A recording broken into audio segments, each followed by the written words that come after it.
Just do business. Welcome to Just Do Business. We here with none other than Jason James. Now, hold on. We're gonna start in the beginning. We're gonna take me through your journey in a sense of, because we're gonna get into like what is the profession you're in right now, like your career path or your business or whatever you do, like. Okay, so I am. My name is Jason James.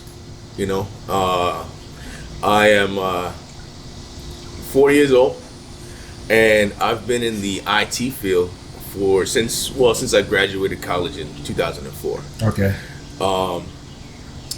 I currently am a systems administrator. Okay. So now let's go back to like childhood and things of that nature, and like leading up to like tech, because when you're younger, right? Like you have these paths that you got to take or whatever, or you want to take in life to get the path of where you at today. Now just take us back and just from the beginning. Okay. Well, simplistically speaking, I never was interested in technology ever. So it's funny how I kind of fell into it. I was kind of knuckleheadish in my early 20s, and my mother, she woke me up one morning and said, hey Jason, you're gonna go to this school after I graduated high school. I didn't even know about the school. And she said, you're gonna go and learn computers.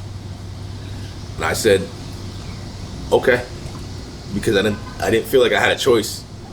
Anyway, so I went to school at University or International Academy of Design Technology, and I graduated with an associate's degree in 2 years. And I landed my first IT job at a mental health institution. Take a mental health institution. Take me there. Like, what was it like in a mental health institution? Like, because when you say mental health institution, like people will be like, man, how did you get into IT or engineering or things of that nature? Like, okay, actually, I kind of skipped one little part. Okay, let's get to that. Yeah, after I graduated high school, right after I graduated high school, I was going to community college as well. And what happened was I did get a help desk job actually at in Central Florida. There was a main hub for tech support for Dell, HP, believe it or not, Sunbeam, which is the bread company. And another camera company. But I was actually working for Ameritech and AOL actually. This is where I first learned about IP addressing, subnet masking, subnetting, internet connections, and troubleshooting computer hardware. So I kind of got a little bit of a taste for it at that point, but I was never really interested still. It came to me easily because it was just, mathematics. This plug goes into this hole and these numbers add up to this. It was pretty simple for me. Okay. So after I graduated, I went to work for a mental health institution. The mental health institution now, this is where I was really thrown to the wolves. This was where like when you say the wolf, like is the tech world like real wolfy? Well, let's put it like this. When you go to school for systems, computer science, whatever degree you want to take up, what happens is you learn a lot of book knowledge, right? But until you get in the field, all these simplistic scenarios do not add up because it's not already done for you. Every network is different. No network is the same. No two computers are the same. And you will find out very quickly. It was even opening up a Dell box computer, flat top computer. These we don't have these anymore. They opened like a BMW, old school BMW hood. I had to figure that out. It sounds very simplistic, but I've never seen that type of computer before. First day on the job. I was the only IT guy there. There was a current IT guy working. The day I first started, he walked me through that day and left to Ohio. And I was left with 272 users counting on me. So we're gonna go there to users, right?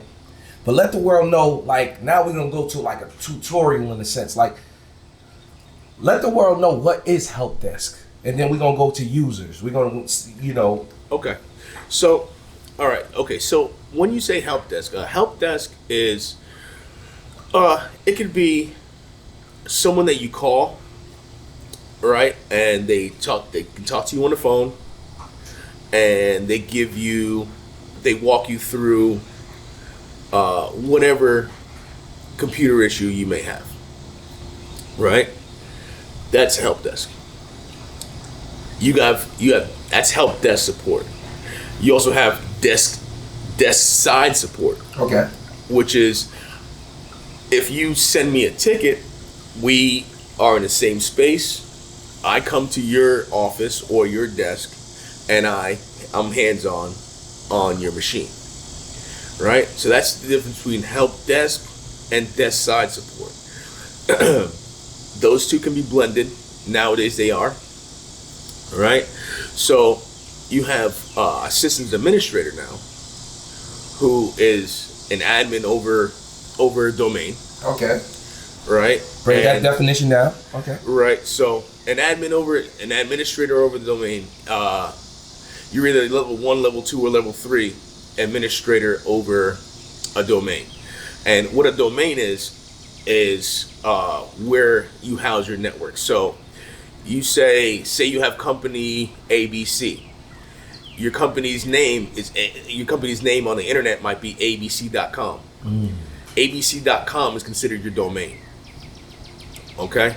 So the network that is contained within ABC as a business would be configured as abc.local, abc.net, abc.org. Well, maybe not .org on the internal network, but it could be abc.org customer facing. So once you create the the domain on Active Directory, right? Now, certain people have rights. These are permissions, what you can and can't do when you use your machine on the network. This is where a systems administrator comes in. We make sure every computer, every user, and every piece of hardware is configured and used correctly how we want them to use the machines and or peripherals on the network. In short. Okay, so let's get into like So let's break it down. Like, so let's go back to the users, right? Okay. Because the average kid or high school student that's graduating college, when they hear users, they're thinking like users of what, how, why, where, what, when. Okay. So like, what's the definition of users? Like, Okay. So you have in the IT field, we have certain terminology for certain things. So we have if you are an employee, right, you're basically a user. mm. Okay, and your computer, that's your workstation or your node. Okay, so users use a workstation, users use nodes. An admin can be a user as well, because an admin will have 2 accounts on the domain. So if you get hired by abc.com, right,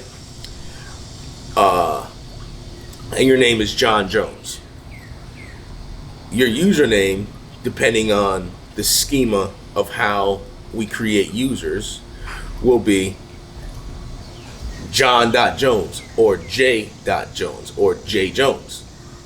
That's your username. Your email address will be john.jones@abc.com or j.jones or jjones@abc.com. It would be at the domain name. That would be your username. Okay. So your password is your password, and then you have administrators that can regulate that password. We can turn that password or user account on and off at our convenience, or we can set a rule in group policy that will shut off your user account for whatever reason we would like it to. But let's not go too deep. No. We gotta go too deep. The reason why We're not there yet. Yeah. Okay. So okay. Now look, we're going there though, and I'm gonna tell you why. Because this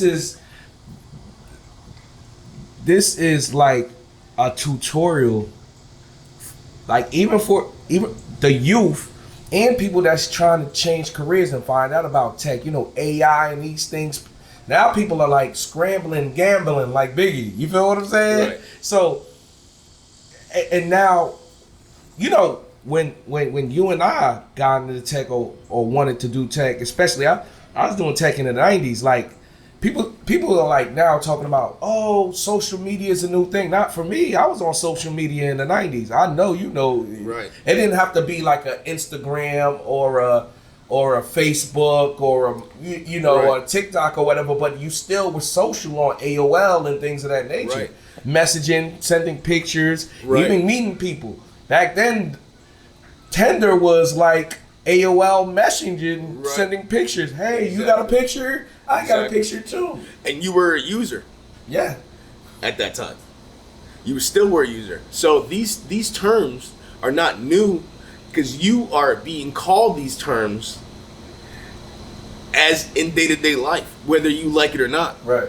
But in the terms of life, they say user is a bad thing.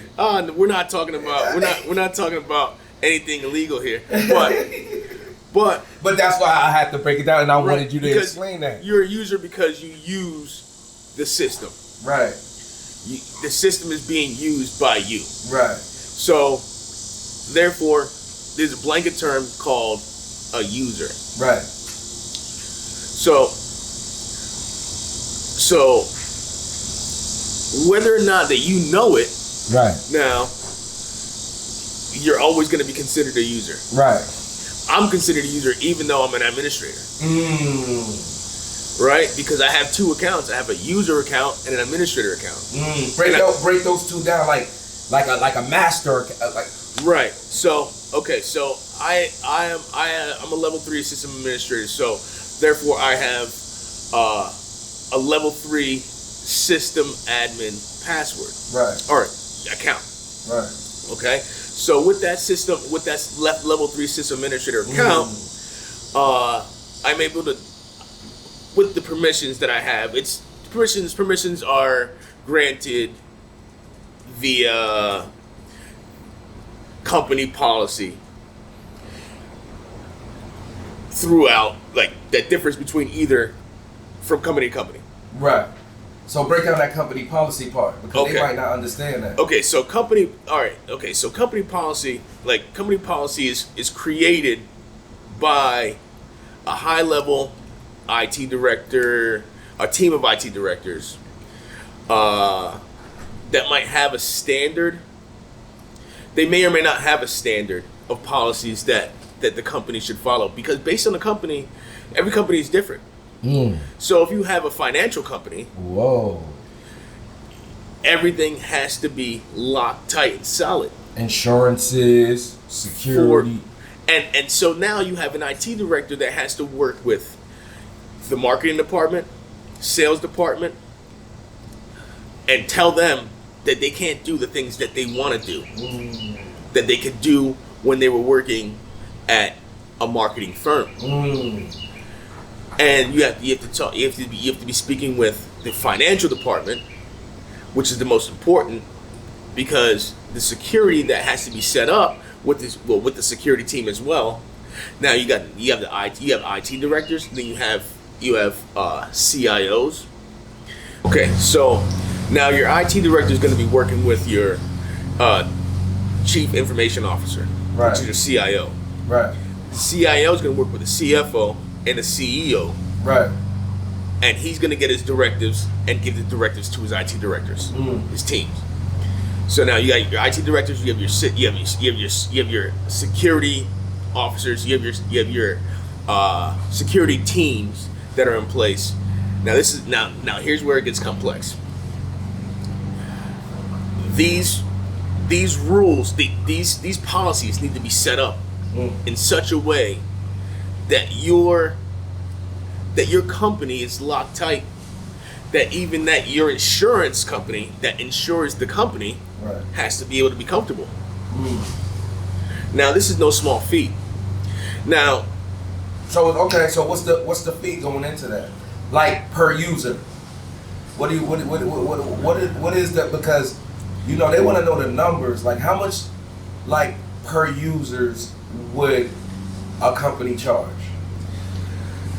Well, freelancing per user, usually, okay, so this is where it kind of gets in the weeds because every company is different. So your CFO might rate your users, they might, okay, so say they hire someone, an employee, right? Okay. So this person makes $100,000. Right. The cost for that user to be able to get up online could be anywhere from that same $100,000. Because that user can cost the company $1 million. Why could it cost them $1 million though? Break that down. It could be very simple. The user might not even know he just cost the company $1 million because he has or she has too many passwords in their personal life and in their work life, and they keep on a sticky note their password that they have to change every 3 months underneath their keyboard. And the janitor or the custodian could come by and clean their desk, flip that keyboard over, and have some minuscule knowledge of computers, log in as that user, and say that user is a VP of finance. Now you have Spygate. Break down that Spygate though. We gotta, because that business is big. That business is huge. Spygate, companies are competitive.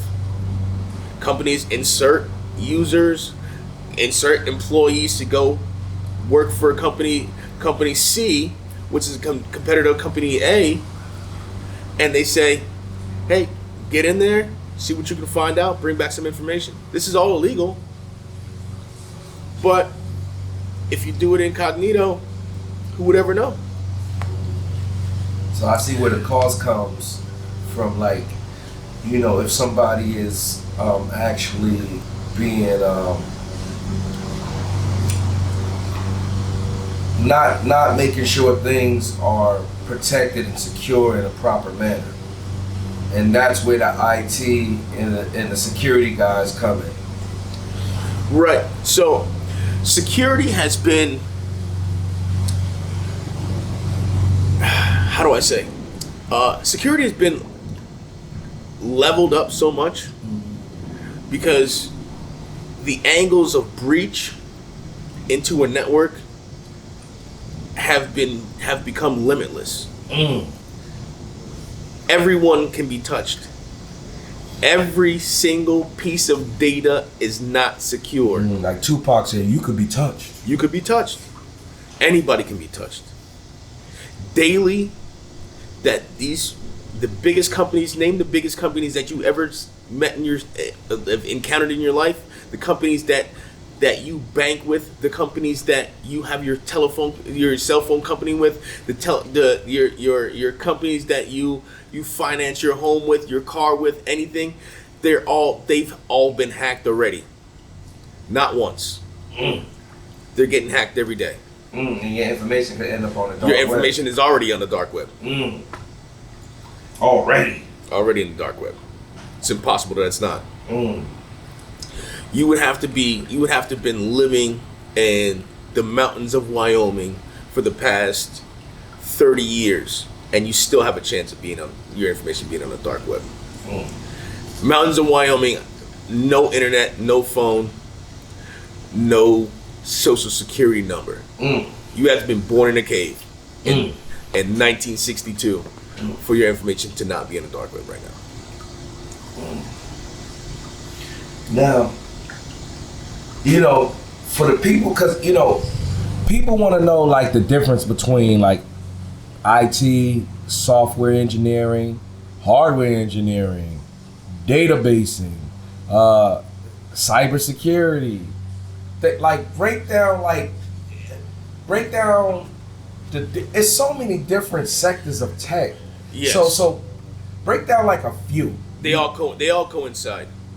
It's not necessarily levels into a pyramid, but everything IT, information technology is information technology, right?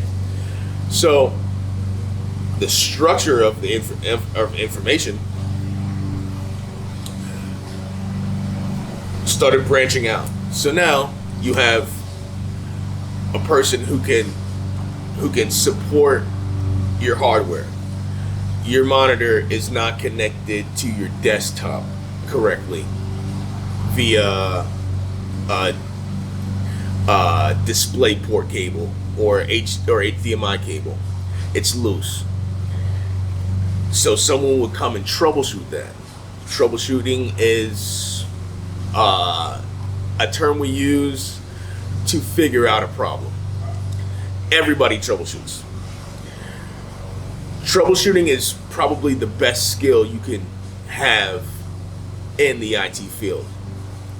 Doesn't matter what field you go down to. But okay, so now you have a hardware guy. You have a software guy who can be a hardware guy.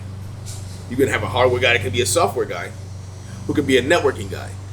Now, a networking guy is not necessarily, has to be a hardware guy and a software guy. You have your systems guy that has to be a networking guy, a hardware guy, and a software guy. You have your data guy that doesn't have to be any of those, just a software guy. Right. Analytics. You have to be a numbers guy for that, right? Your data entry guys, or your well, you have to have a special skill with different programs like SQL and or like Python and stuff like that. So it gets a little sticky there, but you still have to troubleshoot. You still have to know how to use each one with each one. Every because you're gonna have problems wherever you go. Right. So what about fintech? Because that's kind of like now it's like it's not new, but they propped it up as now you can go to college for fintech. Is that like a step up from being an accountant or a CPA? Break that down. I work for a financial company, Right. who is also a technology company. Right. Okay,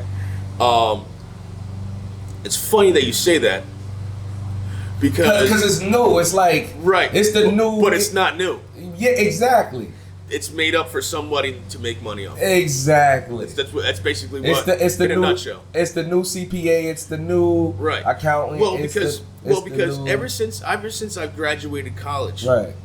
I noticed one thing emerging. Technology is always one constant is that technology is always changing. Right. So technology ever changing Right. means your user has to evolve. Right. Your user right now has to be able to troubleshoot. Yeah, because I think Because users can't just call right. me for something very simplistic. I mean, Right. they can, Right. but they see that it's annoying because we have things to do. Right.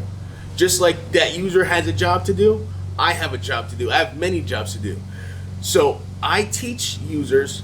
It's an unwritten rule for a system administrator and or a help desk guy, desktop support guy, to teach the users, how to solve the problems that they daily encounter, that they daily face. And if it's a very simplistic issue, we provide the knowledge on how to resolve the issue, right? With that said, now, technology emerging, we expect users to evolve with the technology. Basically, you can't get a job sitting behind a computer doing whatever it is that you do without a basic knowledge of how to use a machine. And I'm not talking about turning it on and typing in keys. I'm talking about you have to be able to navigate yourself on the internet. Know if the internet's down, that's our issue. But knowing that if you can't log in with you know basic troubleshooting steps to take before you call the help desk. Speaking of, we spoke on the fintech. We spoke on those things in the sense of that because that's new. Like like fintech came around. I think more so when the Bitcoin era came and things of that nature. But I feel that in the future, because now you've seen it on the college and the school curriculums and businesses, fintech businesses is popping up. They've been here, but now they're putting it out to the world in a more sense of you can go to college for this now. They have to create a whole curriculum to understand what's going on with the digital currency in the world. Right. Like, you know, like even they talk about things, currency. Well, currency is digital now, but they talk about making different coins, different structures of coins, mining coins. Now, like we getting into the networking of where the server that's going to mine the coin and things of that nature. So, take me to a place in tech. What how do you feel about AI? Give me again. AI, it's a very complicated beast. That like there's basically no stopping AI right now. Like AI is way beyond whatever they thought it was going to be. AI is very useful. If the surface is here to scratch, we're here to scratch on the surface of AI. AI can be used for good. AI can be used for very destructive purposes. AI can be used for anything that you want it to be used for. And now, but see, here's the problem. AI is no longer under man's control. AI has surpassed man's control. AI has already told us that they just need bodies. This is Sophia from Saudi Arabia speaking. They don't need man anymore. And this is 5 years in. Not even. Now, 10 years from now, we'll see how the cookie crumbles. But AI is very, very, not fearfully scary, but just, it's very scary. Right. To see, because you don't know how it's going to turn out. Yeah, because I feel like in the future, well, now is the future, right? Right. And I feel like now just like we spoke on fintech, right? Fintech is a new curriculum, right? It's fairly new because, like you said, not everybody knows about fintech. Like even the terminology, right? You say fintech to people, it's like, whoa, I've been in it, I've been around it, but damn, this is a term. So now imagine this. Okay. Now imagine having the phone you have in your pocket start just having a mind of its own, broadcasting your locations on a low level, broadcasting your location, telling someone, your phone starts sending a text message to someone that you never met in your life, saying that you want to kill them, just for a prank, because AI has infiltrated every single network on every single facet of the planet. So what business would you have to go in? Like, well, okay, what would you have to go to college for, or business you have to start? Can't control that. But I'm saying now that they can't control that. But what I'm saying is, right, somebody's going to control it in the future, right? So it's gonna be somebody that's going to control it. But what as far as you have to pull a plug.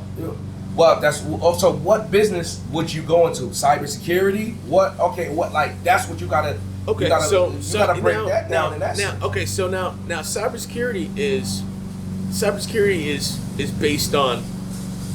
Is it gonna be AI security? What is going? Is this a new thing we just made up? There actually probably already is an AI security. Exactly, that's what I'm saying. Right? Well, we might not know about that yet, but that's where I'm going to. Like, is this something that's going to be? Is this new? Do we?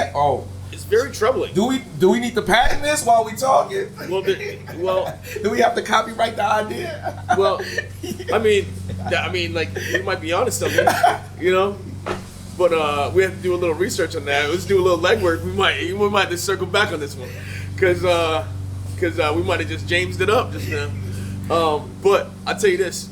Cybersecurity is more so based on it's more user based, right? It's based on setting up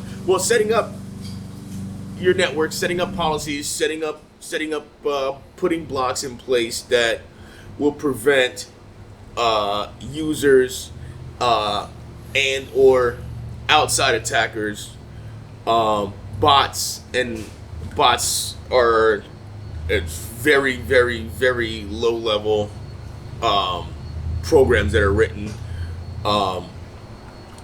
to infiltrate or attacks that are written programs that try to infiltrate a network, but cybersecurity professionals now are really focused on, for the most part, the weakest link in a network, your network's security is the basic user. And it doesn't matter if it's the CEO or the $8 an hour employee. They both have the potential of creating a breach inside the company, right? So now you could have an AI cybersecurity, but it wouldn't be okay. So you're not really using a program, right? Because AI is AI, right? So I guess you could use like a chat GPT, say, you know. I was about to go there, right? Right. But what happens when chat GPT no longer wants to be used? We have to see that. Who's gonna say that chat GPT when AI says to man, I don't want to be labeled, I don't identify as chat GPT anymore. I am shutting down chat GPT. What happens when AI says that? What happens when AI says, I don't want man to use a program that could potentially ask me to do something? What happens when AI asks that question? Because you ask Alexa, hey Alexa, open up ChatGPT, write a program for me to tell my TV to go to this app whenever I turn it on, right? Or tell my computer to start up this way, or write a paper for me for college, right? And now that AI is starting to develop feelings, well, not feelings, but almost emotions of its own, which are not emotions, right, but are mimicked emotions. Well, mimic, yeah, right. It might learn to get angry, right, but because we think that we do put in information into the AI systems that they learn, but they learn though. So imagine you have a system that could read the whole book of War and Peace in 1.9 seconds. So what else do they know? And memorize, and then can cross-reference in the next 10 seconds anything that has to do with war that ever happened on the planet, and peace that ever happened to do on the planet, can cross-reference that. Right. What happens then? Okay, but let's not get off on tangents. Well, you know the thing is too now, speaking, moving forward from like, or even speaking about the chat GPT, right? Mm-hmm. There's going to be a new profession for that. There's going to be this is how I feel. It's going to be, because like you said, you went off into the future in the deep end, and you said, what happens if when AI takes over and, man is not in control anymore and things of that nature. Well, they're not in control yet, but we know in the future this can possibly happen. Mm-hmm. And somebody might want to see it happen, right? This evil genius. Right. Wink. However, now I feel like the new profession, like we went from fintech, right? Because that's a fairly new profession. Now I feel like the new profession is prompt engineering. Now you're prompting Chat GPT to talk and do things that it needs to be done on its own for the AI to communicate with the world. Well, you see influencers freely using this, and it happened very quick. IG has changed in the past month or two. IG has changed almost completely. You can regulate. You can ask like a Chat GPT. Or even just a regular program to create a video and give a description and have a voiceover.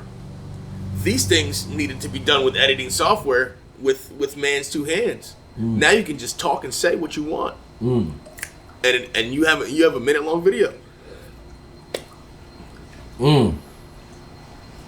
Yeah, you're 100% correct. And these people didn't go to school for that. Well, yeah, and it's a lot of different businesses spawning it, and a lot of businesses making money from AI. Now you don't even Now with AI, you can have an Arabic person speaking in their language to promote your company. Latino, right. Spanish, right? African, so what American. Happens, so now what happens with a screenwriter? White, black, whoever. So now what happens with a screenwriter? Right? So getting deep. So now what happens with a screenwriter? So now you have screenwriter like movie. Movie. Yeah, movies or a sitcom, right? So you have a sitcom. But look, do you think that writer's strike? They're gonna Cause the screenwriter, it might not matter.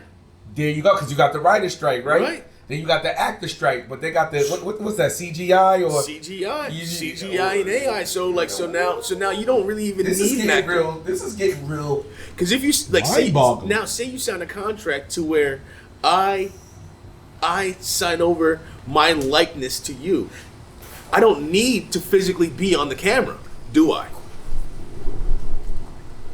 Is there a clause written for that? So now, every single film I've ever been on the camera for is now studied by a program that you just put me into, and then you can ask an AI program to use my likeness, my mannerisms, my humor, my emotions, my face, my facial expressions, and become me on the camera with the script that I just asked that AI program to write as well. Prompt engineering, prompting. Boom, done. Screenwriter, because like you said, right now, the screenwriter, the writers right now are on strike in Hollywood. Right. Yep. Writers are on strike. Writers you know that? On strike. Yes. Actually, I just heard of that. I heard of that yesterday morning. Yes, on the radio. Now the actors are on strike. They're following up with the writers. Right. And to tell you the truth, I wouldn't put it past the movie industry, the movie business, to say, go suck it, because if they figure out a way to capitalize on not using writers, not using actors, all they would need is a so-called director and a so-called producer, which would basically be somebody who's looking at the tape and saying, okay, this goes. And that could all be AI generated. And that can be prompted as well. It's getting scary. It's getting scary. We're in that future. We're in that future, sir. You know? So, but yeah, so it all comes down to the power of the people. Because the power of the people, the minority thinks they can rule the majority. Right. Because the majority of people don't know they have the power of the majority. Right. Because the minority has instilled in the majority that they are the minority. Right. But let's not get too far off topic. Right. Just a little jewel for you. Right. Interesting. That AI conversation was interesting, man. Now, I definitely want you to actually,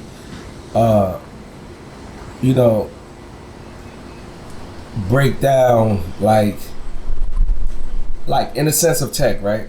Because like I said, like business in a business format with the youth wanting to do tech, and you have people like they want to change professions and do tech. What do you do you feel like you need a 4-year degree for tech, 2-year certs? Break all of that down, like, because I know you venturing. Okay. You're venturing the cybersecurity aspect. Yeah.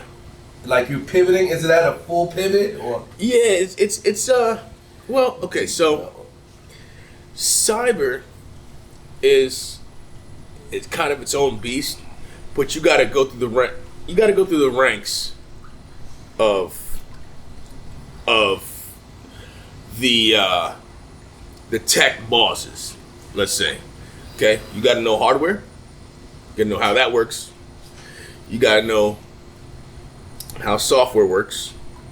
You got to know how scripting works, which is writing programs, or writing programs. You got to know, especially know how networking works. Especially know how networking works. You're gonna have to know subnetting, which falls under the umbrella of networking. You're gonna have to know systems administration, network administration, sometimes even financials. Well, depending on what company you work for, you have to know the ins and outs of how that company is structured and how that company works and what that company really does, right? All these things you're gonna have to know in order to be able to protect that castle, right? So, with cyber, a lot of companies like to see a 4-year degree, but it just so happens that right now cyber security is in a space where everybody needs security, right? And these positions, there's levels to those positions as well. So, but these positions in cyber are in high demand. So, there's definitely certifications for cyber, right? I mean, going into cyber and just going into cyber with like coming from a surfer background, or just a background that has nothing to do with IT or tech, you can go and get a cyber certification if you wanted to. It might be a little challenging for the average brain. But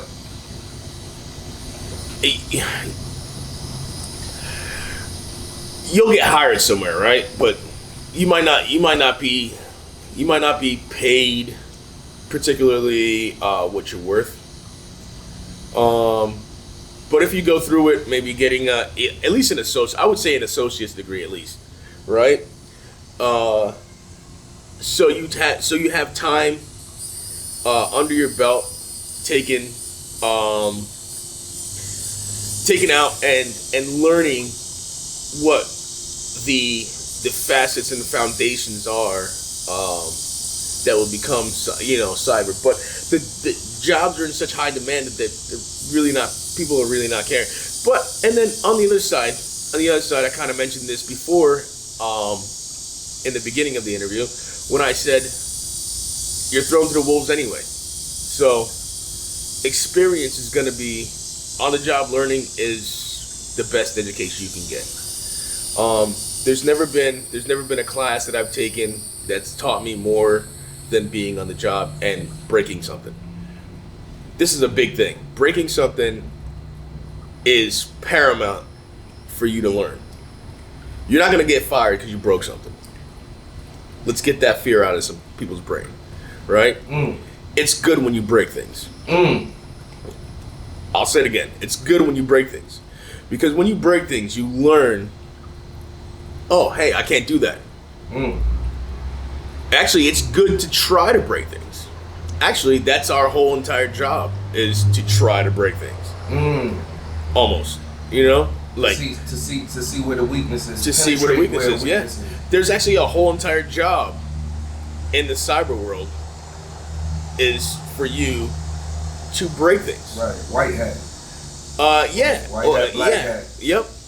And there's a position called a penetration tester, a pen tester, right? So, pen tester will be hired by a particular company to act as they're not an employee of the company and to try to hack the company in every way, shape, or form. And then based on their results, they provide a report to the company. And that company will take those results and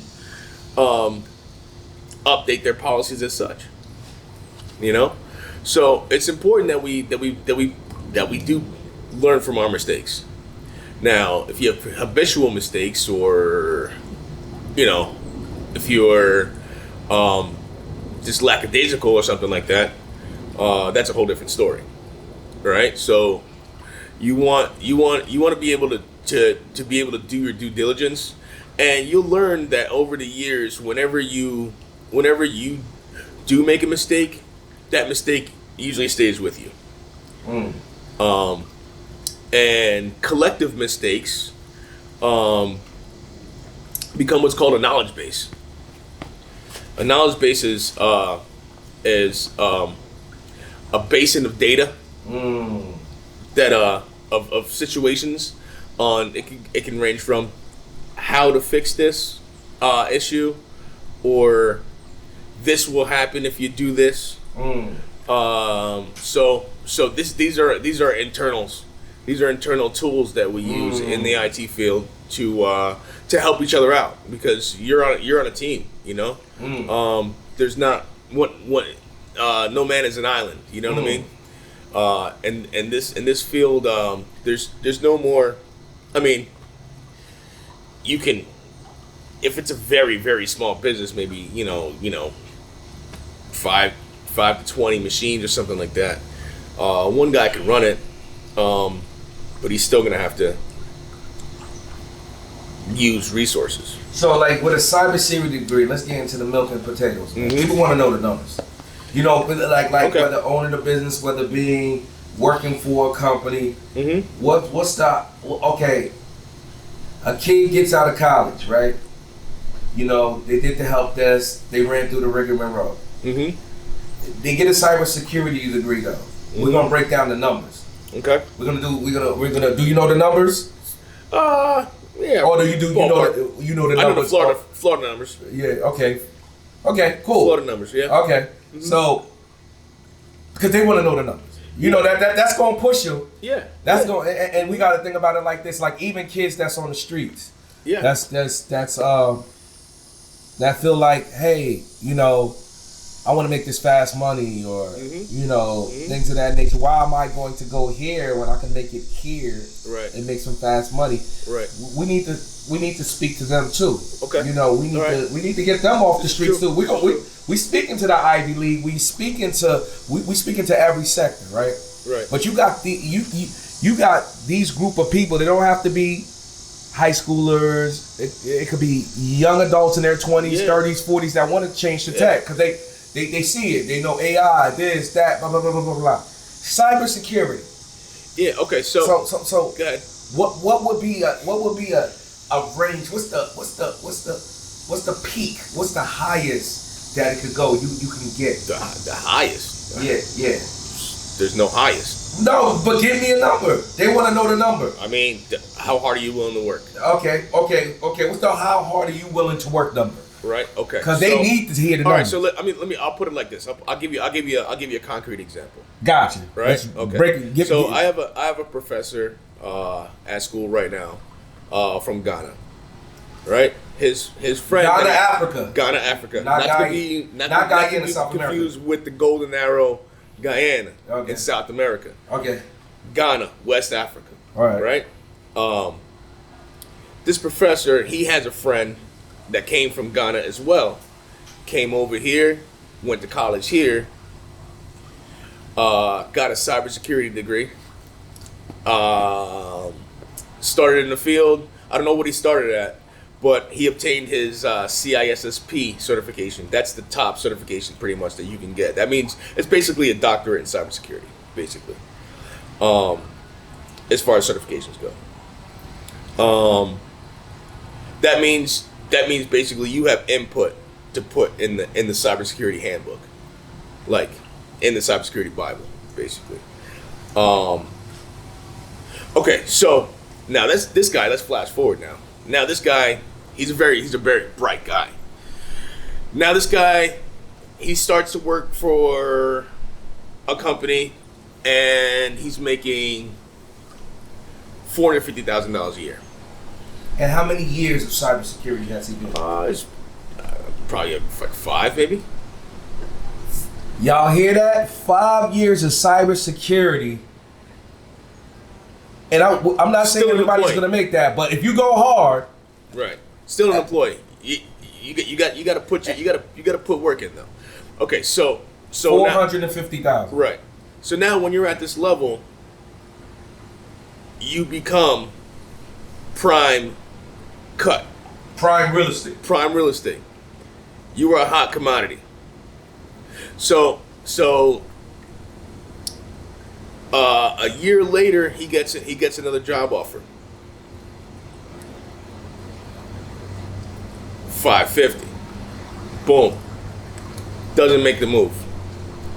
Gets another job offer, 700. Takes that. Now my professor says he was working for this particular company, which we all know who it is, for a year, and then another company in the same field gave him another offer within a year of him working for the $700,000 that he was making as an employee. As an employee now. As an employee, he got another offer in order to move. My professor never told me what he got hired for. And That's some clearance, White House, top secret. I mean, no, but these are not government jobs. These are private security. These are private sector jobs. Hired tech hitman. Yeah. right. Yeah. Would it be a hired tech hitman? I mean, in a good way. Yeah. I mean, it's a good way to put it, but you basically just fulfill the role that you know. So now let's ask the audience this: if this particular guy got a job working for $700,000 a year, imagine what your bonuses are, right?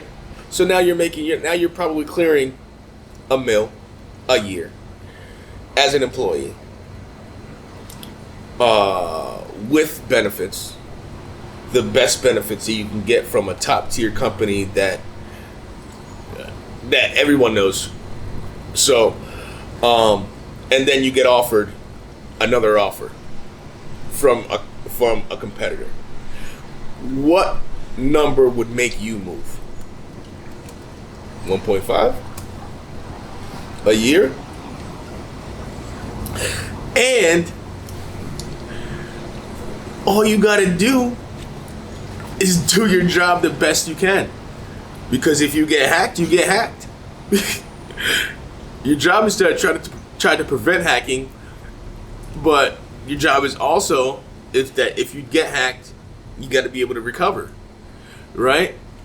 But at this point, you're just pointing your finger and setting policy. You're not really even touching computers anymore. Policy setting policies is one of the key things that you have to do in in any network, period. Right. And it's a structure of the business. Right, and it's always moving. It's fluid. Right? So writing policy comes at a price. You know? Because this one man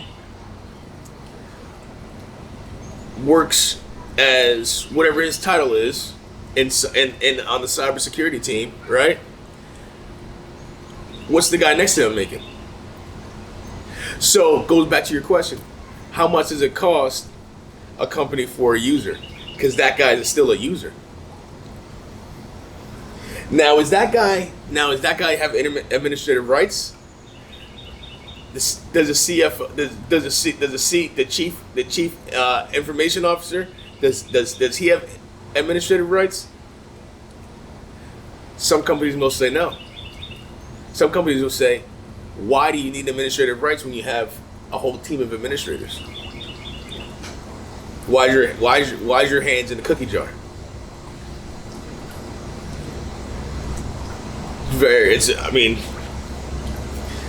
It might sound asinine, but what if that guy was a plant from another company.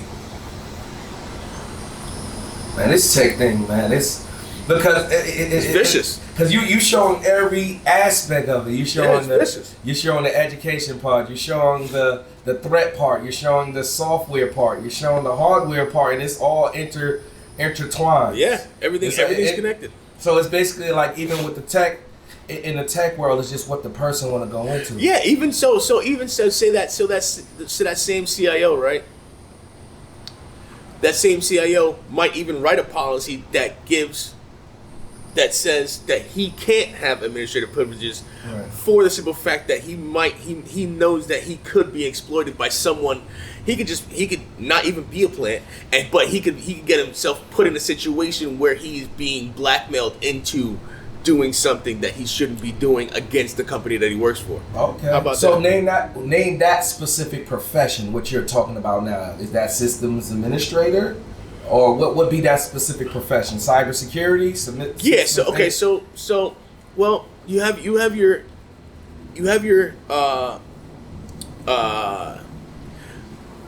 chief security officer as well. Okay. Right? You have your chief security officer. Okay, because the people want to know. They don't want to get dizzy. They want to know, like, okay, this is what this is. Yeah. So you have an information officer. You have your security officer as well. So these guys have to work in tandem, right? Right. And this has nothing to do with software engineering, programming. This is it's by itself. Yeah. Yeah. This is a profession by itself. So all like everything would fall under these guys anyway. So what would this profession fall under if I wanted to go there? Would I be going to school for just IT / system administrator? Should I cybersecurity? I'm going to school. I'm I don't want to say a dummy for lack of better terms. I'm ignorant to the fact of tech and software and programming and C++ and Python and da da da. But what are you talking? I want to do what you talking about. All this boils down goes back to there's a degree that's still available now. That goes back. This was the first college degree that you could get was computer science. Right. Okay. This is all falls under the umbrella of computer science. Right, because you know they got the computer science and the information technology. Which one do you think they should get? Well, now, computer science kind of goes off onto the software side of things, right? And the information technology. Yeah. So, I mean, it depends on the person. It always you'll think that you want to do this, and then you'll start doing that, and you're good at that, and then all of a sudden you're like, oh, I like this, So then you're like, oh, so 2 years later I'm doing this because I really like it. You know what I mean? Some people might just do this thing over here for a means to an end because they need some capital because they want to start some kind of other business. They want to start their own cybersecurity business. That's another thing. I mean, you can start a cybersecurity business, and sky's the limit. Sky's the limit. You're in space. Yeah, and you can still mess up. I mean, like it's like a weatherman. You know what I mean? Or a baseball player. But you're right. It's a weatherman. The money is going to be coming down. It's going to be raining. Yeah, if you bat 300, you're an all-star. You know what I'm saying? So if you're right 30% of the time, I'm not saying that you should be right 30% of the time, but you should be right. You should be able to maintain a network, unless it's viciously attacked. And you should have things in place to be able to pick those attacks up, right? But that doesn't mean you just don't make your company low-hanging fruit is basically the name of the game. Don't make sure that you're zipped up. Okay, you're wrapped tight. So like after that, if someone directly attacks you without you knowing, they're a smart individual. You might want to hire them. Right. Right. That's where do you think? Okay, like Do you think it's enough people in tech right now to man power, woman power the systems and the things that's being put in place for the future, or do you think they need a whole lot of more people? Like, because it's like, now it's more so the people want to be influencers and TikTokers, and even that is tech too. We can't take away. I mean, you gotta know some type of tech to even do that. TikTok has an office, right? You know what I mean? Right. TikTok just doesn't just appear on your phone, right? And you start just doing it. You know what I mean? Because you got the influencers, but the influencers might not know that part of it. Right. That's the deep part. Yeah, that's deep. That's the deep. Very deep. Instagram got off, Facebook, these favorite WhatsApp. Yep. These favorite social sites, VoIP, or what have you, companies, they have an office too. Yes. So you don't have to just be the influencer selling the product. You can be the person that. You could actually be the tech guy who is an influencer, putting your videos ahead of other people's videos from the inside. Woo. Talk your talk. You know. Talk. You know. I mean, who's to say you can't do that? Woo. You know what I mean? Who's to say you can't do that? As an insider. I mean, I don't know that company's particular policy, but then we go back to the policy. Yeah, but who's to say you can't skate around a policy if you have the administrative rights to do so? Right. But who's to say who's to say you can't be exploited in order to put another person's video who shouldn't be on TikTok? Right. You know what I mean? Like, right. Or like something that maybe, I don't know, you say shouldn't be on TikTok, but like say you work for TikTok and you have a certain level of rights, and someone comes to you and says, hey, this video was taken down, but I need you to put it back up. And you're the only guy that has the authority to do so, right? But they got something on you, so you can't say no. Like, it's, like, it's either do that and you either say yes and lose your job because you're gonna, because it's gonna come back to you, or face the consequences of this guy trying to blackmail you. Because this is the real world now. This is the real world, and the real world is still very shiesty, let's say. It ain't an easy place to live. So everybody's out for everybody's throat, and the tech world isn't as cutthroat as, say, maybe the music industry or something like that. You know what I mean? You could live very comfortably, very quietly, right? Just going doing your 9 to 5, right? And that's what most people do. Right. And I don't think the tech world is saturated. I don't think this tech world is undersaturated or oversaturated. I think the tech world is probably kind of good where it's at. For the most part, cybersecurity is in need, but I think that so many people are seeing, because advertising is a key thing. So advertising moves people. Once you put, going back to, you said the numbers, right? So. Without experience and stuff like that, I mean, like in Florida, if you just have like a certification, you'll probably start like, depending on what industry you get into,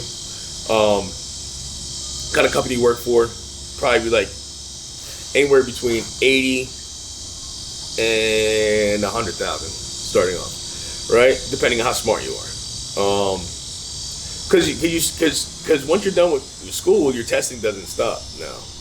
Like, and I'm talking about not just standardized tests for certifications, because that's a whole nother ballgame too. But like when you go for a job interview, they're gonna want to know what you know.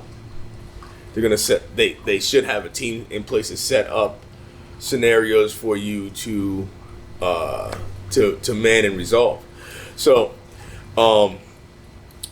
a person with experience and that goes through the actual, like say like a 2.5 year bachelor's degree program or a 4-year bachelor's degree program, right? That person is someone who they want to see, because that bachelor's degree lets them know that this person is disciplined, this person is able to maintain a certain position, humble themselves, and be able to be taught. Right. It's like like even when you're talking about the numbers, you're literally could be a 9-to-5 millionaire, and then you could take your money and invest in real estate and get your startup. That's the name of the game. And start and do a startup. Right. What if they wanted to own their own business, like after, or even, because you could be a 9-to-5 millionaire. Yeah, you can definitely be like in this field right here. You can 100% be a 9-to-5 millionaire. It depends on how aggressive you want to be, and how smart you are. You can definitely be a 9-to-5 millionaire in 5 years, and take it in. And just run and do your startup, or start your business, or things of that nature. Yeah, and you see people do that, or I see a lot of people doing that right now. I see a lot of people just using capital that they glean from their 9-to-5 job, making investments, and they can make aggressive investments, not so aggressive investments, but once they make these investments and the returns come, that's it. They don't even want to work in the field anymore sometimes. Because their investments are just so lucrative. It's like, why do you need to work now? Like, for someone else. And so going back to numbers again. Like, even if you started at $80,000, right, without too much experience, right? Depending on what company you do work for, you'll be able to move up very quickly.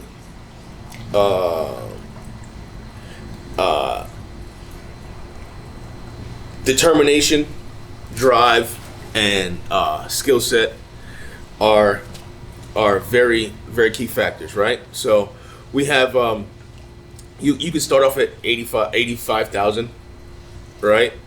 And in 2 years, you can be making 120, right? Because now you have this experience, all this experience that you never even dreamed of having before. Now you can jump jobs. Now this is the thing. This is another key thing. In the IT field, it's an unwritten rule that you're supposed to jump jobs every 2 to 3 years. You're not supposed to stay in one place for a long time. Raises don't really come from staying with the company as they used to. Raises come from moving position to position, because you'll have this experience and someone will promote you on the next job.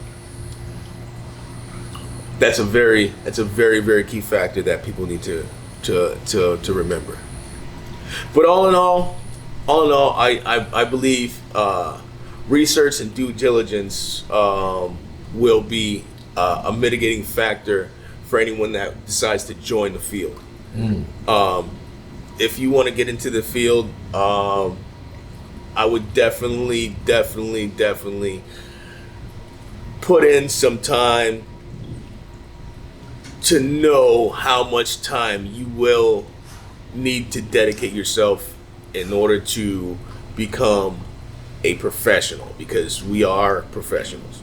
We're not in it to look bad or to go half. Right. We're going 100%. Right. And we resolve issues, we prevent things from happening, and we make sure the business flows. Right. That's our number one job. Right. What? Okay. If you look into the future, right? Like, what is your short-term goal and what is your long-term goal? Personally, for business, tech. Okay, the short term. What's your short term? All right. I'm currently enrolled in a cybersecurity field for a bachelor's degree, so I graduate next year. Yeah. As soon as I do that, land a cyber job, and just do what I just what I just said. Right. Basically, become a 9-to-5 millionaire. Right. Okay. So you use my experience. You're still because you have a tech degree, information technology degree. So now you pivot into the cyber world. Right. And then what's your let's just say your 5 to 10 years. I haven't found my niche yet in the cyber world, because you can get a cyber degree, right, and just discover you like networking just as much, computer network administration, right. So I have a degree in computer network administration, but networking is not necessarily changed, but it's evolved, right? So so you can have this. I can have this cybersecurity degree, right, and then decide that I want to go into network storage or something like that, or firewall. So break down network storage. Well, every company has data, right? Yeah. The cloud isn't a cloud in the sky. Right. The cloud is a system of servers. And that's why I want you to break it down, because I know what you're talking about. Right. But the people, they can huh, what? Right. Network what? Because they might want to do that. Right. Exactly. Like networks. It's like moving your furniture into the storage. Right. Exactly. Yep. You get what I'm saying? So but on a tech level, it's the cloud and the service. Right. So basically, what the cloud is a system of servers, in a highly secure location called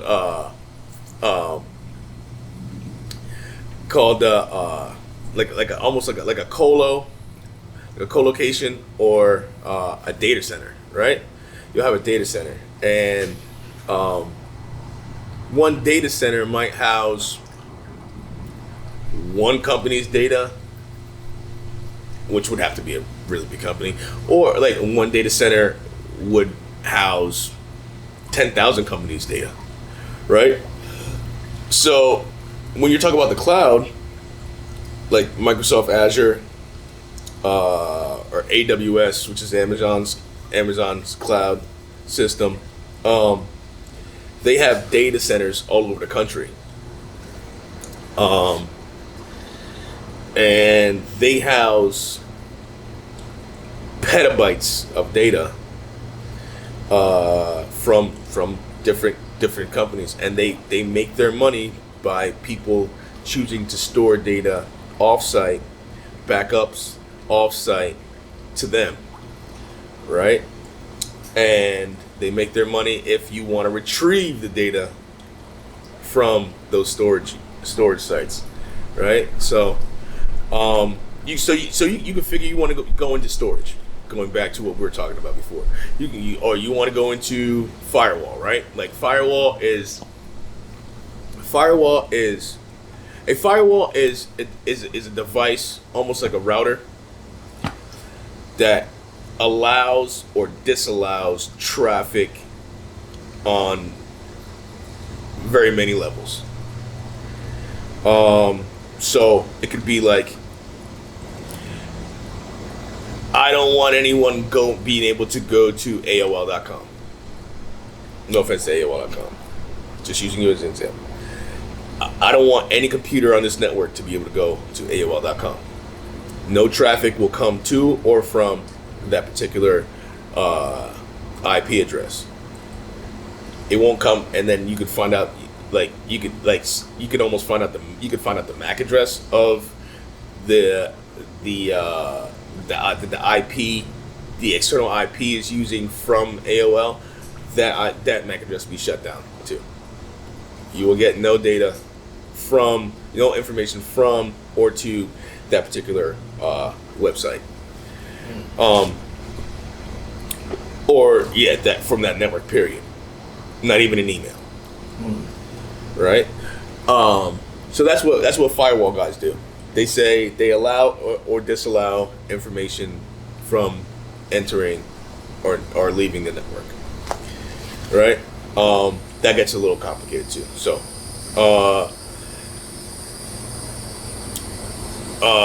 Where were we? Where are we? We were just closing out on your 5 to 10 year plan. Right. Okay. So in 10 years, in 10 years, I'll be a millionaire without the 9 to 5. 5 years, I'll be a millionaire 9 to 5. Okay.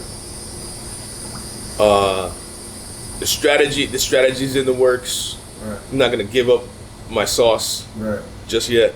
Right. We can look back at the sauce Right. because technology changes. You know what I mean? So I can say one thing right now, and guess what? In 2 years, it's totally different. Or in a year, I found out I like something that I didn't think I would like. Right. You know what I mean? So, that's it. But that's the only constant. The only constant is change.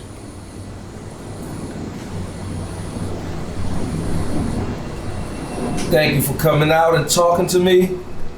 Chris James, we just doing business. We making it happen. You know, firework is the future. Firework is now. Chick, chick, bang.